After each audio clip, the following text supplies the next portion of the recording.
Hey everybody, it's Highly an Alchemist, and welcome back to Let's Play Pokemon Red.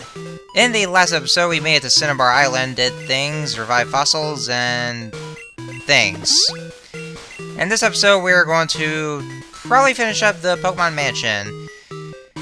Which, yeah, I know, I forgot to mention the sole reason as to why we came here in the first place, but it was all said in the description for the last episode. So, got that at least. Assuming you guys ever read the descriptions for my videos. Not that I'm really expecting you to, but, you know, stuff is there, if, or just in case. But anyways, yes, we're still in the Pokemon Mansion. Going through this labyrinth. Secret switches, and all these doors. I'm so tired of this damn place. I know, we all are. This creepy, eerie music, and just, well, you know, the backstory itself of this mansion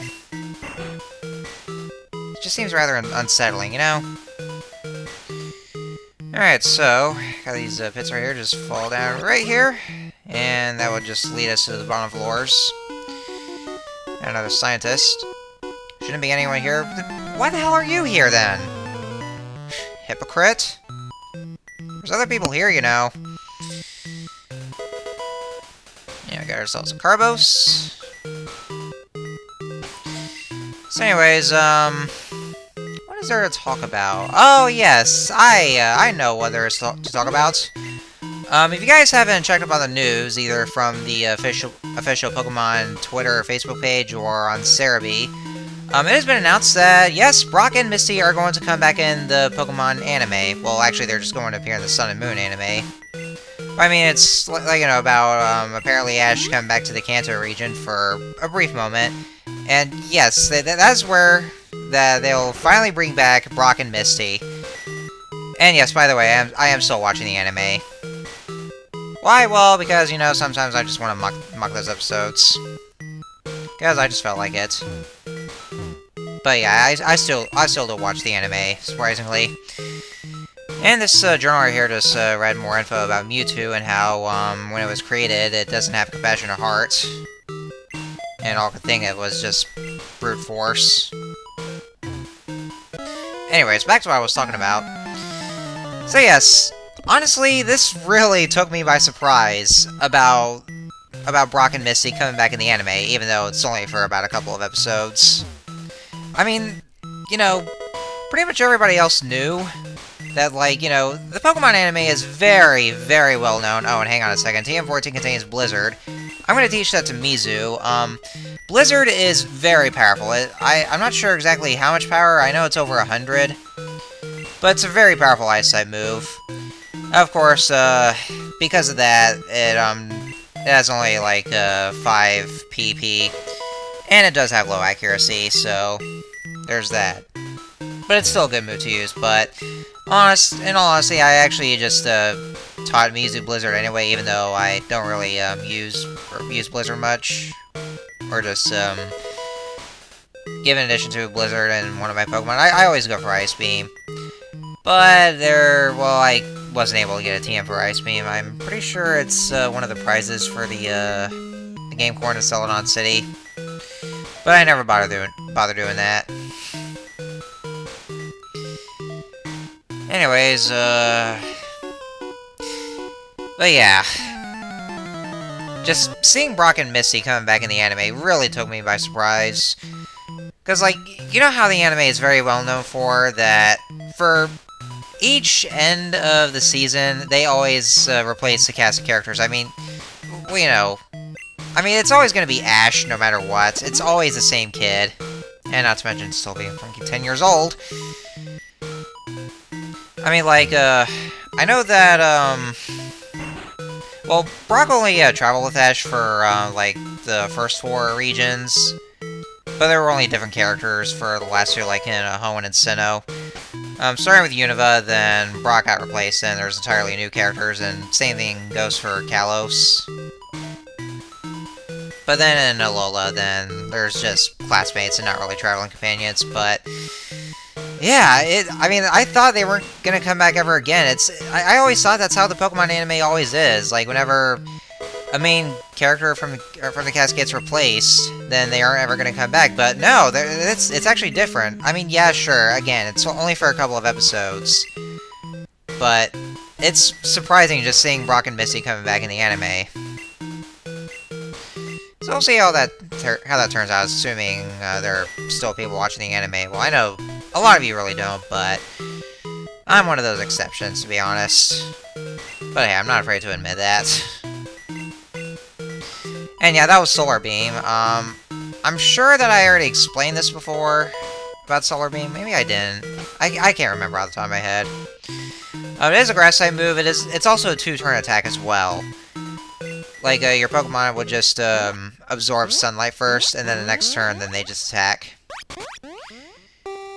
And there's actually more to it, but I'd rather just save that for the next generation, because that kind of gimmick does not exist in this generation. So anyways, we now just got the secret key from the Pokemon Mansion, and with that, we can finally enter the Cinnabar Island Gym. And yeah, we already know the gym leader, hot-headed Quizmaster, so let's go right inside, and here we are. So, like I mentioned before, the Cinnabar Gym, the specialty is fire types, so you probably might already know this. Well, I haven't explained more about the fire types' weaknesses. Well, we already know it's water, but there's also rock types, ground types, and I think that's about it. Just, yeah, water, rock, and ground types. Just don't bring either bugs or grass types with you. Oh yeah, and ice types, I forgot about those. Now here's a kind of puzzle with this gym here. Each of those areas that you're in, like those rooms with those machines, you go to those machines here, you interact with those, and they'll give you a quiz. It's always just yes or no questions. It's not really multiple choice, just yes or no. It's like, you know, true or false questions, so if you get the question right, then you can enter through the door. Get it wrong, however, then you have to face a trainer. Now, even though you already got the answer to that question machine right, you can still battle trainers if you want to. I'm still doing it anyway, just for the sake of grinding purposes. But, you know, if you want to go on through just the gym layer, if you want to rush things, then that's fine. But whatever you want to do, you can still battle trainers, even if you got the questions right. Just talk to them, and then they'll just battle you. But you won't be able to battle them unless you actually start, unless you start taking the quiz each of the machines have. So that's pretty simple. You should pretty much know what there is, even know the kind of mechanics with Pokemon. So you probably should get those right. Thunder moves, no, they are not effective against ground types. So you pretty much know where they are. They should be very easy, so... Anyway, that's all there is. Alright, oh, here's something we haven't got in a long time. Hello there, Super Nerd! Nerd! And we have Rapidash! Rapidash is the evolved form of Ponyta. It does evolve by level, not by Firestone. Even though quite a majority of the fire types here in this generation would evolve through Firestones. But Ponyta and Rapidash are one of those exceptions. Yeah, from what I know about Rapidash, kind of a shallow move pool, only in this generation at least. I'm talking about just this generation, but it is very fast, though. I think I've already explained when I was talking about Ponyta. I think when we encountered it once. But it's a pretty speedy Pokemon to use. Alright, yeah, I guess I could imagine that this one would be your favorite. Because it is very quizzy, I should say. Yeah, I know, that is kind of lame there. I'm so sorry about that. But I already said in my channel description that there were going to be cringeworthy moments, so there you go. Alright, so what's this question right here? Tombstoner! Yeah, okay, yeah, TM28, well... Okay, by the way, I think it contains Dig, though. Well, as far as I remember, it probably does. Tombstoner. Yeah, I guess you should say I'm more like tombstoned. Yeah, sorry.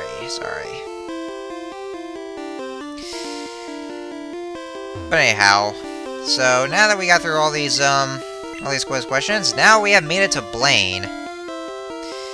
Yeah, well, you know, I really don't have burn heals, but I have full heals though, so that actually still works.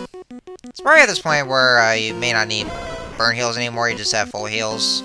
So, anyways, here we have Blaine, and he'll start with Growlithe.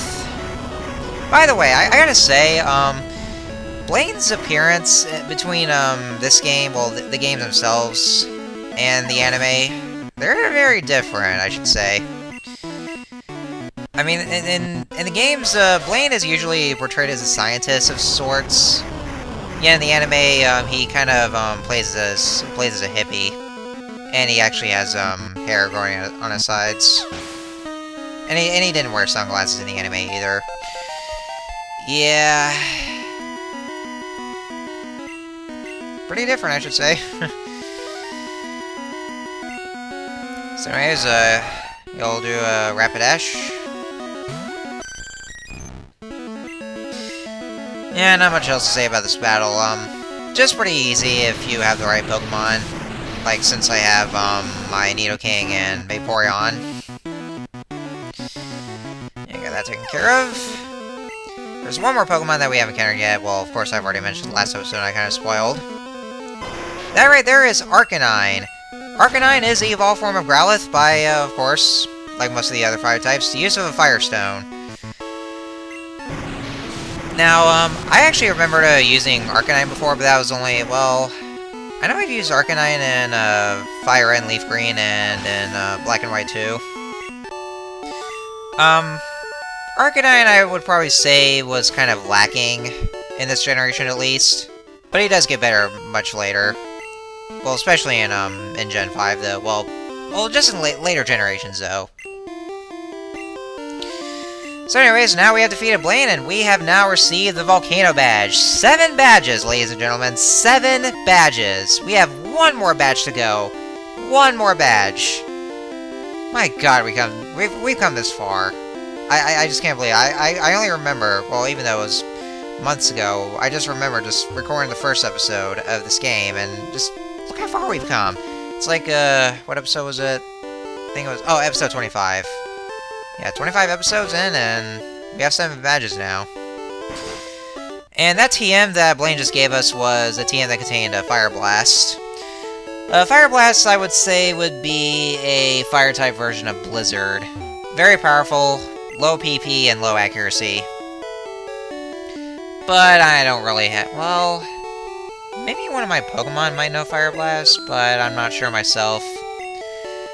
But, strangely enough, I don't really have a fire type in my team. Yeah. Well, that's because, well... I mean, I just couldn't really find any other kind of fire types I would probably consider good for this generation.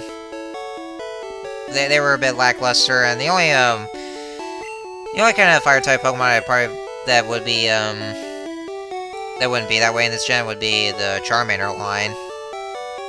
Or Charizard, at least. But, you know, I didn't choose Charmander because I wanted Bulbasaur. Mainly because I love Venusaur. But, like, you know, my entire team, I don't have any fire types. Isn't that weird? So anyways, oh yeah, by the way, another thing I actually kind of almost forgot to mention, if you are playing Fire and LeafGreen, once you have the Volcano Badge and you leave out the Cinnabar Island gym, Bill will actually wait for you in front of the gym, and he'll tell you that there are some islands that he wants you to travel in, like, or just basically go with him. Exclusively to Fire and LeafGreen, there are these, like, you know, different kind of regions, well, different kind of islands called the Sevi Islands. There are a total of, 7 islands, but you can only, travel to, 3 of them. Only in the main story. And the other 5, they can only be traveled in the post-game. Well, once you reach, like, well... You can only reach the, well, in the post-game, you can only get to the, rest of the 5 islands. if you've caught at least 60 Pokemon, and then just show them to Professor Oak and, you know, all that stuff. And it's also where you'll be finding Pokemon, well, like, you know, Gen 2 Pokemon, but, you know, I'm just getting a bit ahead of myself, but, you know. But yeah, he'll invite you to travel in these, the first 3 islands, the Sevi Island. There's like 1 island, 2 island, and 3 island. Yeah, very creative, would you say? But of course, you just have to prepare first for going there, but, you know. But they're there, I mean, you know, they're just some extra stuff that Fire and LeafGreen has, some extra content. Probably just to expand on the game, like, you know, just having more places to travel in, and besides the Kanto region. That's really all there is to it. So, but again, that's only exclusive to Fire and LeafGreen. So, anyways, I guess that'll just about do it for this video. Next time we are, well, I guess we'll just like travel through the rest of the surfing routes, which would lead us to the other side of the Seafoam Islands. Of course, we're not going to go in there just yet, but in a later episode. And then probably we will be challenging the final gym. Where would that be, you may ask? Well, we do remember running into that one gym in Viridian City, but we couldn't really go in there, and we really wondered why. But maybe there could be something about it. What could it be? Well, to find out in the next episode. So, till next time, see you guys later.